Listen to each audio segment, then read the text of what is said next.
shining down on the valley. Hope to be a fly fish till the day that I die. Spring has thawed out the long bitter winter. The water is clear and the skies are blue.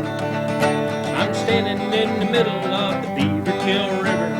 Might even catch and release one or two. Well, some folks like horses, cats or dogs. Me, I like fishing with a rod and a fly. Yes, fishing is a favorite pastime of mine. If I couldn't do it, I think I would cry. Well, life is good when I'm wading a river. It gets even better when I cast a fly. If I catch a trout, it don't really matter. It's fun just to be here and give it a try. Trout is rising in the far eddy. I make a false cast, then take my aim. If he takes the fly, I feel so much better. And if he doesn't, I'll feel no shame. Stoneflies and caddis and the riffles are plenty. Mayflies courting on fragrant breeze. And cedar wax wings come down from the heaven, wait for their dinner up in the pine trees. The water is cold and my waders leak, and it's raining now on my favorite stream. I'll bear it all, just fish with a feather, so when I sleep I will have a sweet dream. And life is good when I'm wading a river. It gets even better when I cast a fly. If I catch a trout, it don't really matter. It's fun just to be here and give it a try. Oh, ripples and waves, pools and eddies, trout are rising for the mayfly. And the sun is shining down on the valley. Hope to be a fly fish until the day that I die. Yes, I hope to be a fly fish until the day that I die.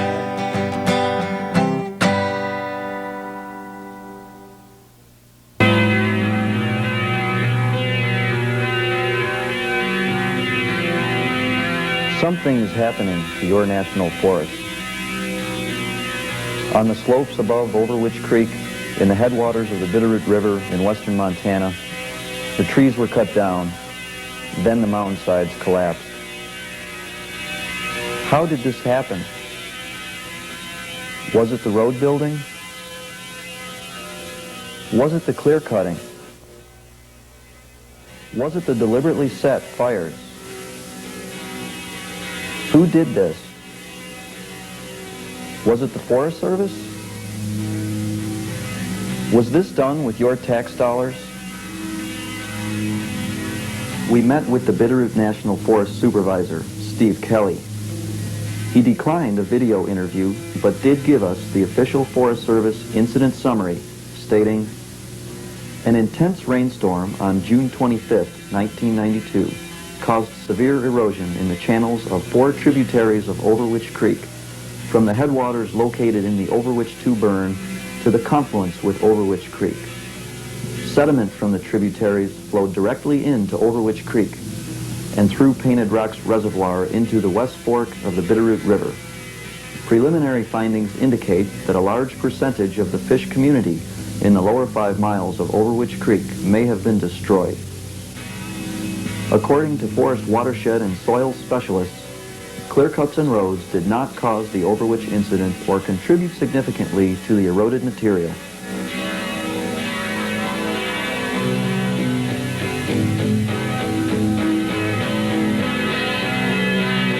This is not a natural disaster. The Forest Service made a series of high-risk management decisions that led to this catastrophe. First, they built roads into this steep roadless area to get up into some of the last untouched forest for the purpose of cutting down the trees. Then they took the risk of clear-cutting the trees on these steep slopes right down to streamside. Then, when they burned the logging slash during hot, dry weather, wildfires escaped on 2 separate occasions. With 1,800 acres of burned forest, clear cuts to streamside, and roads dicing through steep drainages, the land had been put in a precarious situation. There's 375,000 miles of roads on the National Forest in the United States. That makes the Forest Service the #1 road building agency in the world. That's enough roads to go around the circumference of the Earth 15 times. It's 1.5 times to the moon and back. It's 8.5 times the interstate highway system.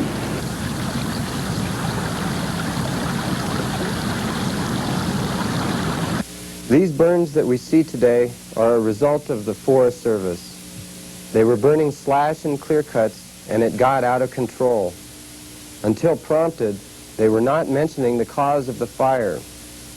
If a member of the public were to start a brush fire in their backyard and it got onto national forest land, they would get a bill to pay for the firefighting and rehabilitation of the land.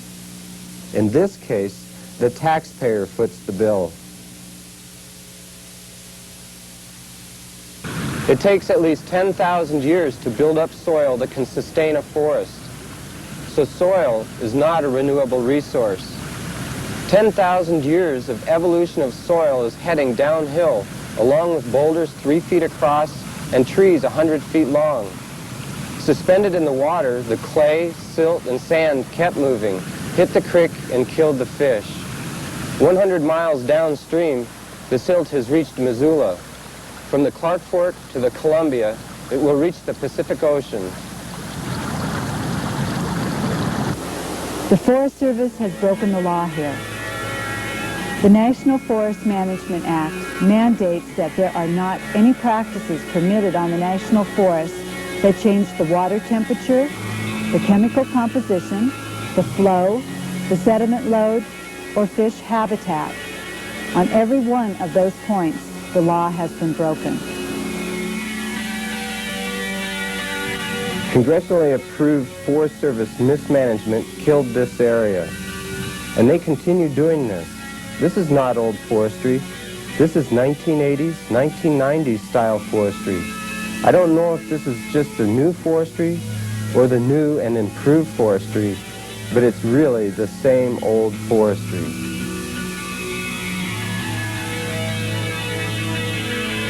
When the Forest Service punches roads like this into previously wild areas, they're no longer available for wilderness designation.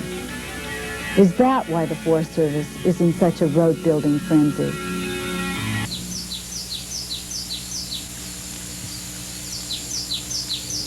Suffering an 8-year drought here in Montana, a 1-inch rainstorm could have been a blessing, but it had a detrimental impact. It doesn't take a scientist to recognize that water will follow the path of least resistance. We are right in the middle of the catastrophe. There are eroded drainages on both sides of this, and yet this drainage is still intact. That's because it hasn't been under Forest Service management. This is indicative of what it would have been like with this 1-inch rainstorm on a natural forest. There would not have been a catastrophe.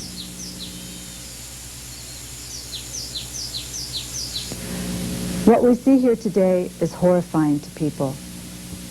It seems hopeless, and folks feel helpless. But there is a wonderful alternative. It's called the Northern Rockies Ecosystem Protection Act. It's a bill proposed by the Alliance for the Wild Rockies, awaiting introduction in Congress by someone with vision and courage. It's a bioregional approach to ecosystem management, protection, and restoration of wild lands. It encompasses the remaining roadless areas in the Northern Rockies of Wyoming, Idaho, Montana, and adjacent parts of Oregon and Washington. This bill protects the region's remaining big wilderness complexes, as well as undeveloped corridors between them for migrating wildlife. Wildlife and their habitat don't know state political boundaries.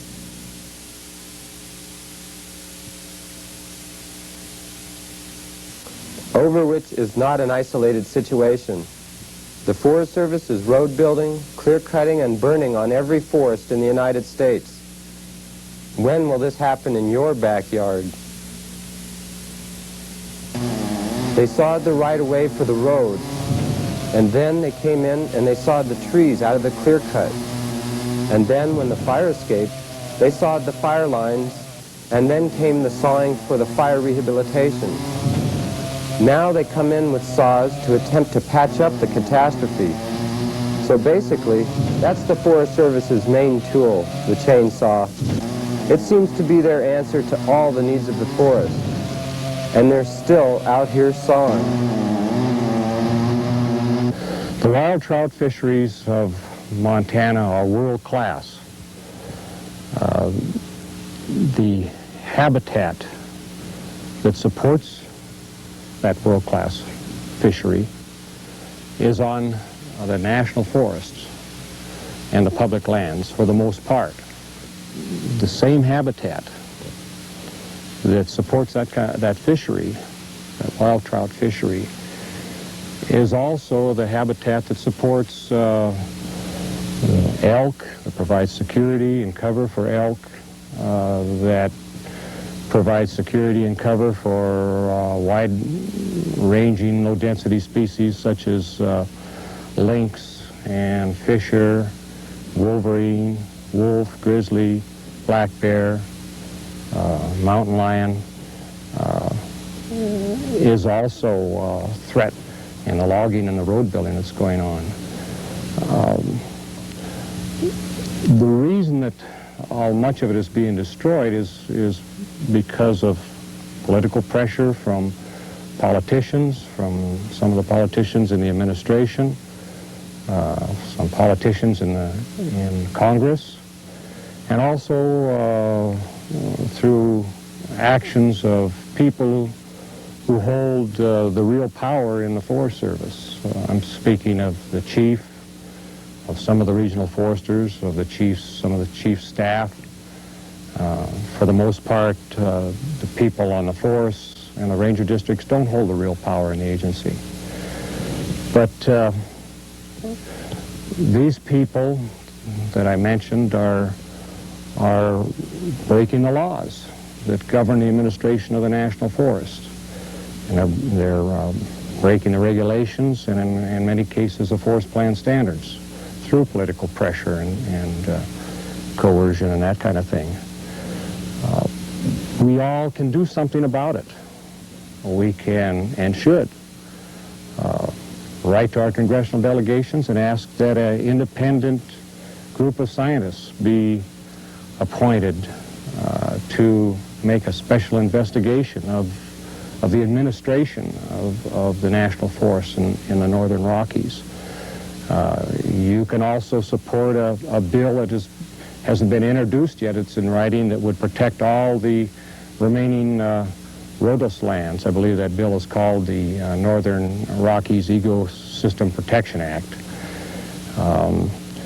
It's up to all of us as Americans. We have a right and an obligation, actually a duty, to protect the natural resources of this nation from destruction.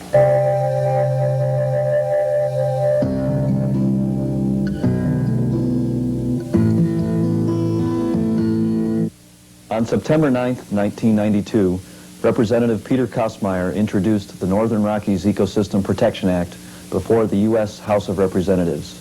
Contact your representatives and support this visionary legislation.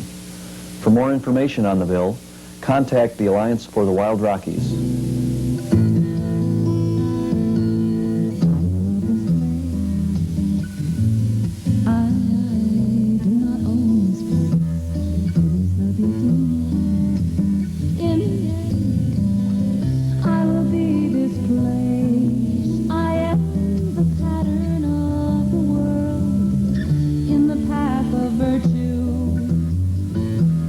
Turning to infancy, I will be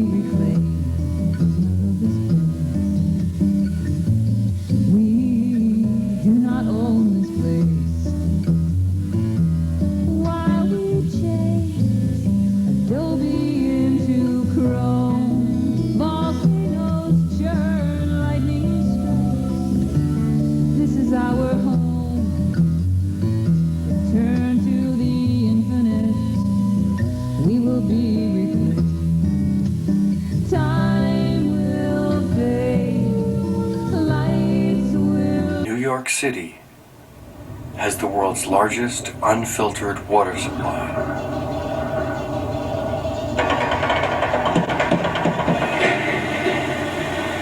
Right now, the natural gas industry wants to drill in our watersheds. The process is called hydraulic fracturing. It uses over 900 chemicals injected under the ground, combined with explosives that cause mini earthquakes to extract the gas.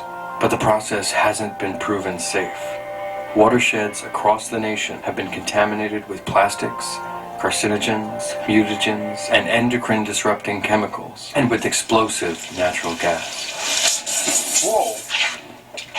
This cannot be allowed to happen here. Join Scott Stringer, Manhattan Borough President's Kill the Drill campaign, because we can't drink natural gas, and because there's no New York without New York water. And that to me is the most alarming environmental news I've heard in a long time, and makes this the #1 environmental crisis that we face in the city. A message from Scott Stringer, Manhattan Borough President, and waterunderattack.com. Folks, welcome to today's show. Today's show is already featured a clip called Over Witch Creek Gamble. It's about a stream out west. It took place back in the early 90s, I believe, and what happened was the National Forest Service was clear-cutting steep areas in the mountains out west, and it caused massive erosion because the trees could not the ground could not hold the soil anymore because there was lack of vegetation. And this created many fish kills and problems. Dams were filled up, catch basins were wiped out, all kinds of problems. And this was all because of the National Forest Service road building programs that they have out west, where the taxpayer foots the bill for logging companies. Imagine that. And we don't get any money for it because it's actually at a loss. Even grazing out west is at a loss. Even here at the Finger Lakes National Forest, we lose money on the grazing programs they have there. So it's time for that to stop. We're overtaxed. If you're going to charge money on our properties, at least get us the money we're owed for that National Forest Service land and national park land. Now I'm going to feature a video called Quick Release. This is from Joan Wolfe, and she's going to show you how to release a trout properly.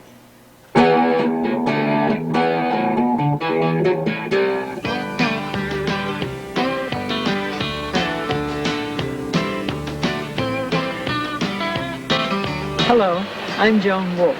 I'd like to invite you to take a few minutes to learn how to give the trout you release their best chance at survival. John and Dusty were just about to call it a day. I got one. They're glad they didn't.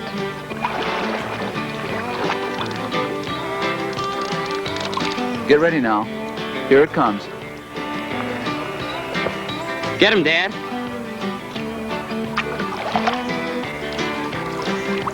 That's some fish, Dusty. Indeed it was. You think he's been caught before? Could be. We released a few this morning. If this trout could only talk, it might tell the boy it had been caught not once, but 2 other times. And though the anglers who caught the fish released it for different reasons, they all had something in common. They knew how to help the fish survive its release. And it all started 3 years ago. Oh, quite another little one. The trout's first encounter with a hook could have been the most dangerous of all. Is that your bait or the fish? Very funny, mister. I haven't caught a trout yet. Most trout easily survive being lightly hooked in the mouth, but this was more serious because the fish was caught by all 3 of the treble's hooks. A little hungry today, weren't we? Some people might have jerked the undersized fish around, handled it roughly, and kept it out of the water a fatal period of time. But this angler was different. She kept the fish in the water as much as she could, and because her lures had hooks with small barbs, it was easier for her to back out each hook point. Here you go, little guy. Hope to see you again next year. I think we should release him. Are you sure? There aren't many around like this one. Do you think he'll live? I think he has a good chance of living. You brought him in quickly, and it's only lightly hooked. This fish knew all about being hooked deeply. 2 years ago, it had its second bout with a hook.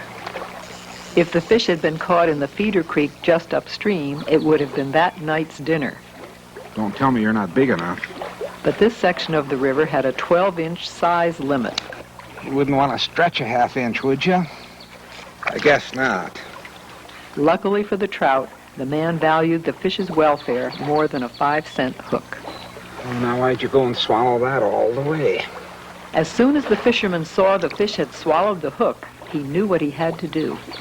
If he tried removing the hook, the fish would almost certainly die.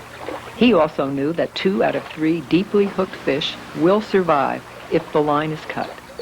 So without a tug, he simply snipped the line next to the trout's mouth. Done everything I can for you, buddy. And let nature take its course. Hope you make it. And so the trout... Grab him right through the net. Hold him gently but solidly. Right. That will confuse him, so he won't struggle so hard. This trout had survived 2 close calls with anglers and many more against natural predators, and now it was lucky once more. Today, the fish wasn't too small. It was just in good company. You too should consider proper release. Practice these CPR tips so the trout you return to the water will have their best chance of surviving. Rule 1 is don't play fish to the point of exhaustion. Trout need all of their energy reserves to survive the stress of being caught. Second, use a landing net, preferably one with a knotless cotton mesh, even on a small trout. Think of your net as a third hand. It will help you control the fish and shorten the time needed for handling. Third, firmly grasp the fish across the back, just behind the head, avoiding the gills. This is a solid area on a trout. Then turn the fish upside down. Fish in this position become disoriented and struggle less, allowing you to remove your hook quickly and safely. Fourth, don't even try removing swallowed or deeply embedded hooks. Instead, quickly size up how you've hooked your fish and act accordingly. Without pulling on the line any harder than you have to, snip the line at the mouth and let the fish go. And finally, keep fish in the water as much as possible. One recent study has found that the longer trout are kept out of the water, the more they are likely to die from damage to their fragile gills.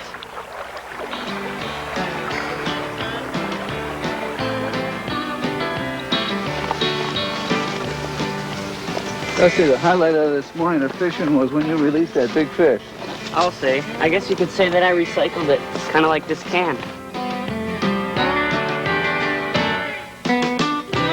As Lee Wolf once said, a good game fish is too valuable to be caught only once.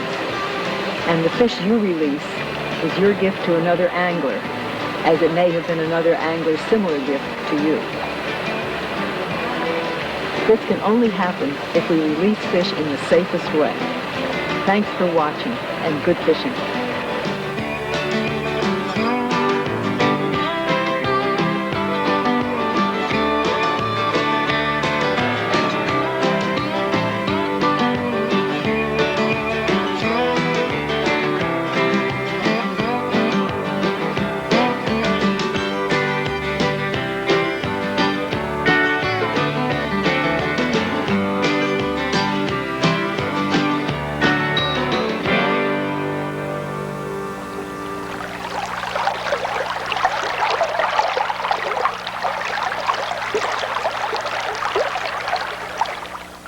The hills are alive with the sound of music.